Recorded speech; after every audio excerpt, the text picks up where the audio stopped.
უფალო გთხოვ მოაშორე ჩემი გულიდან ის, რაც გზის გაგრძელებაში ხელს მიშლის. მოაშორე ჩემი შიშები, ეჭვები, შფოთვები, რომლებიც ჩემს წინსვლას აფერხებენ.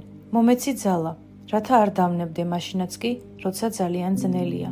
აავსე ჩემი სული სიმშვიდითა და შენდამინდობით. დამეხმარე აზრი შევიცნო ყოველ ჩემს ნაბიჯში და გადაწყვეტილებაში.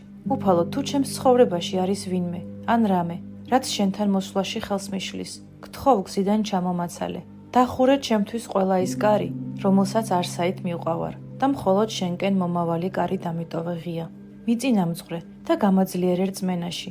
განამტკიცე ჩემი გზა და მომეცი გამბედაობა, სრულიად მივენდო შენს ნებას, ყოველგვარი ეჭვის გარეშე. მადლობელი ვარ იმ ყველაფრისთვის, რაც ჩემთვის უკვე გააკეთე და იმისთვის, რომ სულ ჩემთან ხარ. დამამშვიდე და მე ჩემის მხრივ გპირდები, რომ ამ ლოცვას გაუზიარებ ყველა იმ ადამიანს, ვისაც ეს ახლა ძალიან სჭირდება.